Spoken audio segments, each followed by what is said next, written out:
ትናንሽ ንግዶች የኮሪደር ልማት በሚል ኮስሜቲክ ፕሮጀክት እየታፈኑና እየፈረሱ ነው። አሁንም በተደጋጋሚ የብልጽግና መንግስት ፌል እንዳደረገና የሀገሪቱን ኢኮኖሚ ከድጡ ወደ ማጡ እየከተታት እንደሆነ ሚስጥረ ስላሴ በጣም ቆንጆ ከቀረቡት ከሁሉ ከሰባቱ አወያዩን ጨምሮ ከስምንቱም ተናጋሪዎች ልጧ ተናጋሪ ነበረች። ሀገርን በብድር ስም ለውጪ በሸጣችሁበት ሁኔታ እናንተ ምረጡን ብላችሁ የመውጣት ሞራሉን ራሱ ከየት እንዳገኛችሁት አናውቅም። አሳዛኝ ዜና።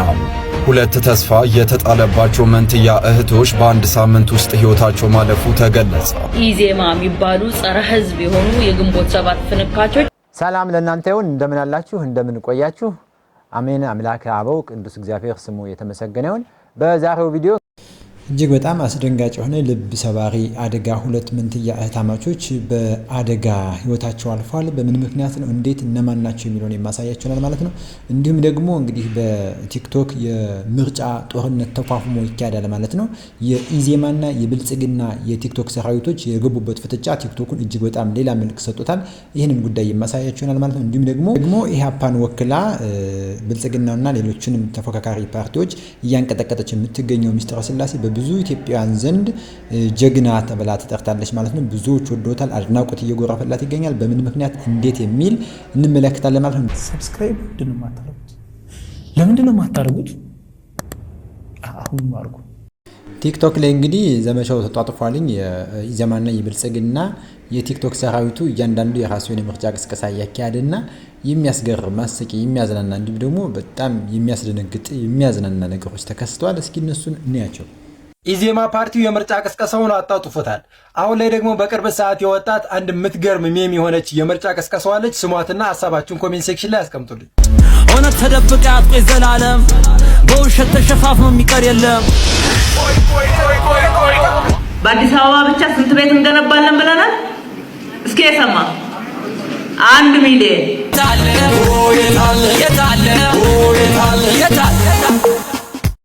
ኢዜማና የኢዜማ ሰዎች በቲክቶክ ላይ በሰሩት ሜም እንግዲህ የታለ እያሉ ነው። እናንተስ ምን ትላላችሁ?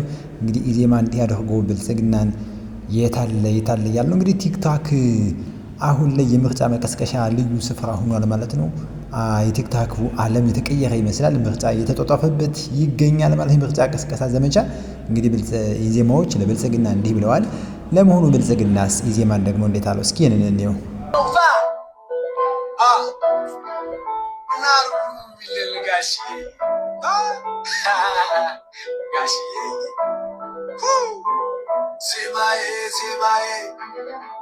እቺ ማናት? አላውቃትም። እኛ ክፍል የለችም። እቺ ምንድን? እቺ ክፍል እኛ ክፍል የለችም። እቺ አው እንግዲህ የፖለቲካ ፓርቲዎች በዚህ ልክ የሚያዝናና የሚያስቅ ነገር እየሰሩ በቲክታክ ላይ የምርጫ ቅስቀሳውን እያጧጧፉት ይገኛሉ። እስኪ ወንድማችን እንስማው። ፖለቲካ ፓርቲዎች እየሰሩ ያሉትን ቲክቶክ ቪዲዮዎችን አይታችኋል? ይሄኛውን ቆይ አሁን አስቀምጥላችኋል። አንተ ማነህ? ማነህ? ማነህ? ማነህ? ማነህ?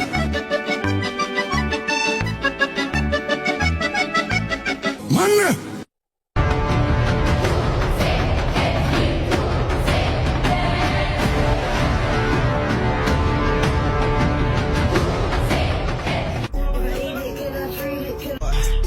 አይደለም። እሺ ቆይ ሚመሮች ምን ሰርቶ ይብሉ? እግዚአብሔር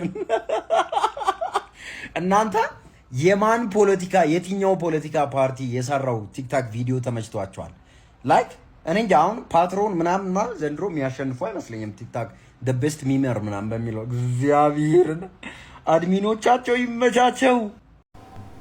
እንግዲህ የተመለከታችሁትን ይመስላል። የፖለቲካ ፓርቲዎች በዚህ መልክ እንግዲህ ሜም እየሰሩ የቲክቶክ እና የማህበራዊ ሚዲያ በሙሉ ገጾቻቸው ላይ በዚህ መልኩ የምርጫ ቅስቀሳ እያካሄዱ ይገኛል ማለት ነው። እናንተ የትኛው ሜም ተመቻችሁ? የትኛው የምርጫ አቀሳቀስ ሂደት ወደዳችሁት? ወደ የትኛው አይደላችሁ? እንዲሁም ደግሞ ተገቢ ነው ወይ በዚህ መልክ ማህበራዊ ሚዲያ ላይ በዚህ መልክ የሚዲያ ማነው የምርጫ ቅስቀሳ መካሄዱ ተገቢ ነው ወይ ትላላችሁ? እናንተ ሀሳብ ምንድን ነው? በዚህ ምርጫ ጉዳይ ሀገራዊ ስለሆነ ብንዋይበት መልካም ነው። ምርጫው ምንም ቢሆን ምን ይመለከተናል እና በዚህ ጉዳይ እንግዲህ በአዝናኝ በሆነ መልኩ ነው የዘንድሮ የምርጫ ቅስቀሳ እየቀረበ ያለው። እናንተ ምን ትላላችሁ? የትኛውስ የአዝናኝ የሆነ የምርጫ ቅስቀሳ ተመቻችሁ? ኮሜንት ላይ ሀሳባችሁን ብታጋሩ መልካም ነው። እንግዲህ ቀጣይ የምንመለከተው በዚሁ የምርጫ ቅስቀሳ ላይ የኢህአፓን ወክላ የምትገኝ ትንታግ እንግዲህ ዳግማዊት ብርቱካን ሚደቅሳ የተባለች የምትጠራ ሚስጥረ ስላሴ የተባለች ወጣት ተገኝታለች። ብዙ ጥያቄ ያፋጣ ብልጽግናዎችን ይዛለች። እስኪ እንመለከታት እና ሀሳብ ሰጣላችሁ። ዛሬ ላይ በሚሊዮን የሚቆጠሩ ኢትዮጵያውያን በምግብ ዋጋ መጨመር፣ በገቢ መቀነስና ስለ ነገ እርግጠኛ ባለመሆን እየተኙ ይነቃሉ። የዋጋ ግሽበት በድሆች ላይ ዝምተኛ ግብር ሆኗል። ብር ማሽቆልቆሉን ቀጥሏል። የወጣቶች ስራ አጥነት እየጨመረ ነው። ገበሬዎች ከማዳበሪያ ወጪዎች ጋር ይታገላሉ። ማዳበሪያ መግዛት የሚችሉትም በሰላም እጦት ምክንያት መንገዶች በመዘጋታቸው ከእርሻ ውጭ ሆነዋል። ትናንሽ ንግዶች የኮሪደር ልማት በሚል ኮስሜቲክ ፕሮጀክት እየታፈኑና እየፈረሱ ነው። ይሄ ብልጽግና ሊሆን አይችልም። ፓርቲው የብልጽግና ፓርቲ ኢኮኖሚው እያደገ መሆኑን ይነግረናል። ኢኮኖሚው ለማን ያደገው የሚለውን ጥያቄ ሁላችንም መጠየቅ አለብን። ለባለስልጣናቱና ልጆቻቸው ወይስ ዕለት ተዕለት ለምንኖር ኢትዮጵያውያንና በልተን ማደር ላልቻለን ዜጎች? ስራ የማይፈጥር እድገት እውነተኛ እድገት ነው ብለን አናምንም። የዜጎችን ሁኔታ ሳያገናዝብ ዋጋ የሚጨምር ተሃድሶ ኃላፊነት የሚሰማው ተሃድሶ ወይም ሪፎርም ነው ብለንም አናምንም። ምርታማነት ሳይኖር መበደር ልማት አይደለም፣ ቀውስን ለሌላ ጊዜ ማስተላለፍ ነው። በዚህ መንግስት ስር የዋጋ ግሽበት የግዢ ኃይልን አሽቆልቁሏል። የህዝብ ዕዳ ጨምሯል። የምንዛሬ ዋጋ መቀነስ ከውጭ የሚገቡ ምርቶችን የበለጠ ውድ አድርጓቸዋል። የኢኮኖሚ ኃይል በፖለቲካዊ ግንኙነቶች ተሰናስሎ ቀጥሏል። ኢትዮጵያ የኮስሜቲክ ወይም የውበት ማሻሻያ አይደለም የሚያስፈልጋት። ኢትዮጵያ የሚያስፈልጋት መዋቅራዊ ለውጥ ነው። ይህንን ደግሞ ላለፉት ዓመታት እድል ተሰጥቶት የነበረው ብልጽግና ፌል እንዳደረገበትና ሊሰራው እንደማይችል በተደጋጋሚ ያሳየን ጉዳይ ነው። ስለዚህም ትብብር ለኢትዮጵያ አንድነት ያመጣው አማራጭ ሀሳብ በግብርና ዘመናዊነትና በኢንዱስትሪ ልማት ላይ የተመሰረተ ምርታማ ኢኮኖሚ፣ ለአነስተኛና መካከለኛ ኢንተርፕራይዞች እውነተኛ ድጋፍ መስጠት፣ ጥብቅ ያለ የፊስካል ዲስፕሊንና የጸረ ሙስና ማስፈጸሚያ ሁኔታዎች፣ ፍትሐዊ ውድድር እንጂ ጥቅመኛ ካፒታሊዝምን አለማስፋፋት፣ ሰራተኞችን ገበሬዎችንና ወጣቶችን የሚጠብቅ የኢኮኖሚ ማሻሻያ ማድረግ እንደሆነ እናምናለን። ለውጦች የሚያስፈልጉት ወይም ለውጦች የሚመጡት በፕሬስ ኮንፈረንስ በመስጠት ሳይሆን በትክክል በተግባር በማሳየት ነው ብለን እናምናለን። አሁንም በተደጋጋሚ የብልጽግና መንግስት ፌል እንዳደረገና የሀገሪቱን ኢኮኖሚ ከድጡ ወደ ማጡ እየከተታት እንደሆነ የኢትዮጵያ ሕዝብ የሚረዳው ነገር ነው። ምክንያቱም ኢኮኖሚ ሌላ ተአምር የለውም። ኢኮኖሚ ማለት ሕዝብ በልቶ አድሯል ወይ፣ ሀገር በምን አይነት ሁኔታ ላይ ነው የምትገኘው ማለት ነው።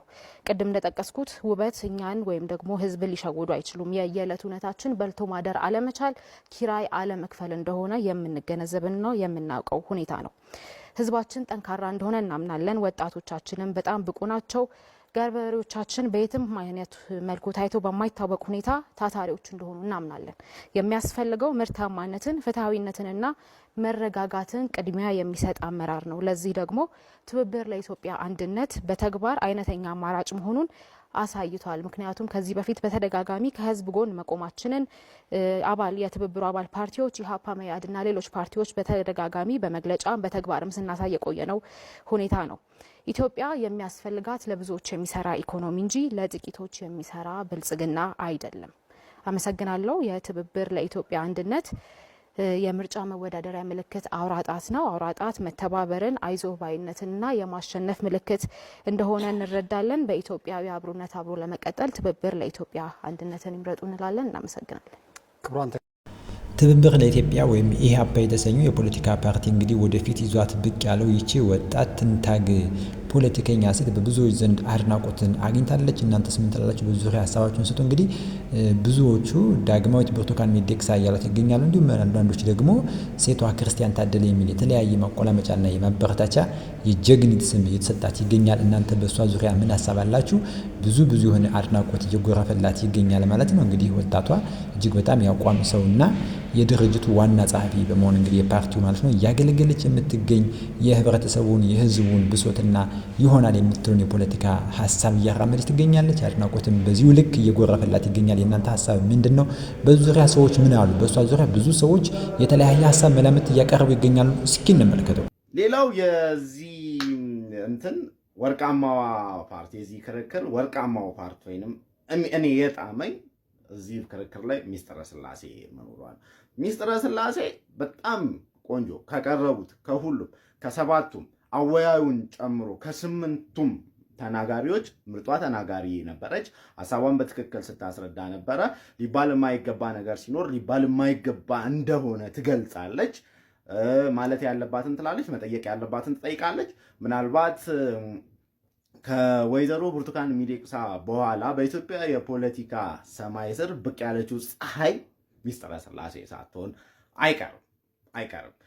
ያ የተወሰኑ ደስ የማይሉ ነገሮች አሏት። ለምሳሌ የማቹሪቲ አቀራረብ ምናምን፣ ይሄ ከስሜት ኢሞሽናል ኢንተለጀንስ ጋር በተያያዘ የተወሰኑ ሊነሱ የሚችሉ ነገሮች ይኖራሉ። ግን ወጣት ናት፣ አትርሱ። በእኛ እድሜ ምናምን ያለች ልጅ ናት እና እሱን የምታስተካክል ይመስለኛል። እና ምርጥ በቃ ከዚህ ከምርጫው ለውጥ ይመጣል ሪጅም ቼንጅ ምናምን አልጠብቅም እኔ። ግን ልክ እንደ ሚስጥረ ስላሴ ኦር ሌላም ደግሞ እስካሁን ያላየ ነው ፕሮግረሱ ሊያሳየን የሚችል በኢትዮጵያ ፖለቲካ ላይ ሊጎላ የሚችል ሰው ግን ሊያመጣልን ይችላል። ወደፊት የሚጠቅመን ሰው ሊያመጣልን ይችላል የሚል እምነት አለኝ እና በዚህ መልኩ ተረድቼዋለሁ ውይይቱን። ግቡና አዩት። በጣም ጥቂት ሰው ነው ያየው።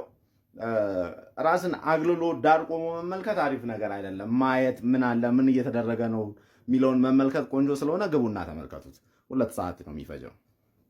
የብዙዎችን ልብ ያቀለጠችው ሚስጥረ ስላሴ ታምራት በኢትዮጵያ የፖለቲካ ታሪክ ውስጥ ብዙም ታይቶ በማይታወቅ ድፍረት በቀጥታ የምርጫ ቅስቀሳ የቴሌቪዥን ፕሮግራም ላይ የአፓን ጠንካራ የተቃውሞ ሀሳብ በማንጸባረቋ በዛሬው ዕለት በሶሻል ሚዲያው ዘንድ መነጋገሪያ ሆናለች።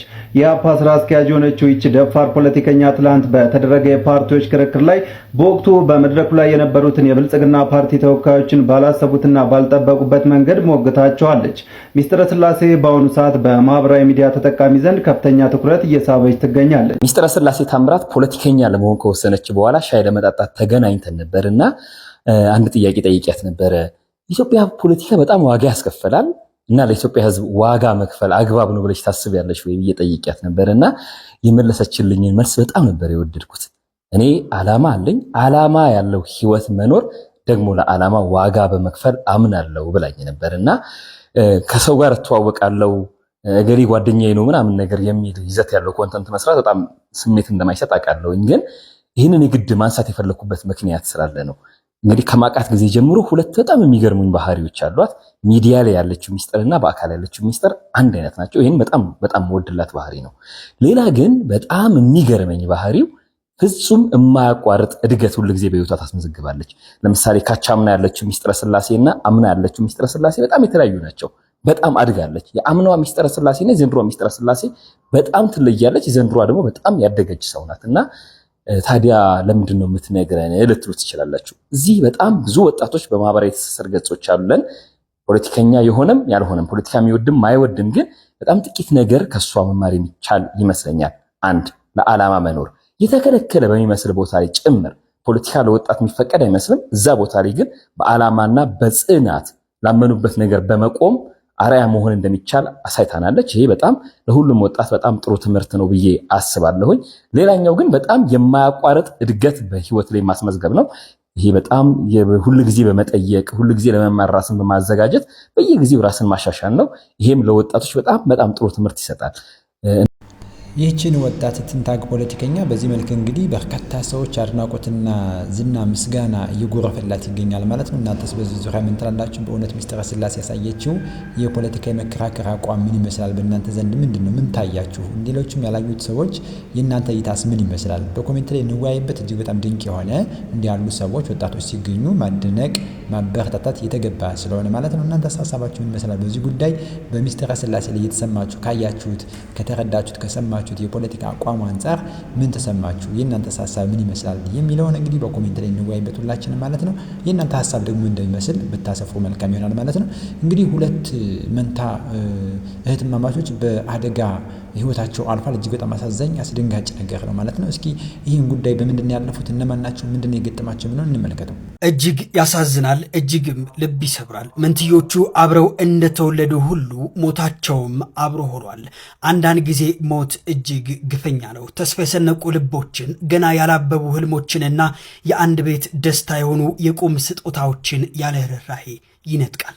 ዛሬ ባለታ ጩኮ ወረዳና በሲዳማ ምድር ድቅድቅ ሐዘን ሰፍኗል። የአንድ ማህፀን ፍሬዎቹ የአንድ ቤት ብርሃኖች የነበሩት መንትያ እህቶቹ ሰላማዊትና ሳምራዊት በድንገተኛ መኪና አደጋ በአንድ ሳምንት ልዩነት ህይወታቸው ማለፉ እጅግ በርካቶችን አሳዝኗል። እነዚህ ታታሪ እህቶች ለቤተሰቦቻቸውና ለአካባቢያቸው ብሩህ ተስፋ ነበሩ። የተሻለ ህይወትን ፍለጋና የቤተሰቦቻቸው አቅም ለመደገፍ ወደ ጣሊያን ለመጓዝ ዝግጅታቸው ጨርሰው ነበር። የጉዟቸው የመጨረሻ ምዕራፍ ላይ ደርሰው ህልማቸው ሊሰብር ጥቂት ሲቀረው ግን ያ አሰቃቂ የመኪና አደጋ የጉዟቸው መስመር ወደማይመለሱበት ዓለም ቀየረባቸው። ወደ አዲስ አበባ የተጓዙት ለጉዟቸው የሚያስፈልጉ የመጨረሻ ሂደቶችን ለመጨረስና እንዲሁም ደግሞ ለነገ የሰነቁት ትልቅ ራዕይ እውን ለማድረግ ቢሆንም ሞት ግን በጨካኝ ክንዱ ቀድሟቸዋል። ህልማቸው ሳይሰብር የለፉለት ፍሬ ሳይበላ ገና በማለዳው የተቀጠፉት የእነዚህ ወጣት እህቶች ህልፈት ለአለታ ጩኮ ብቻ ሳይሆን ለሁላችንም ከባድ ሐዘን ሆኗል። ለቤተሰቦቻቸውና እንዲሁም ደግሞ ለወዳጅ ዘመዶቻቸው መጽናናትን እመኛለሁ።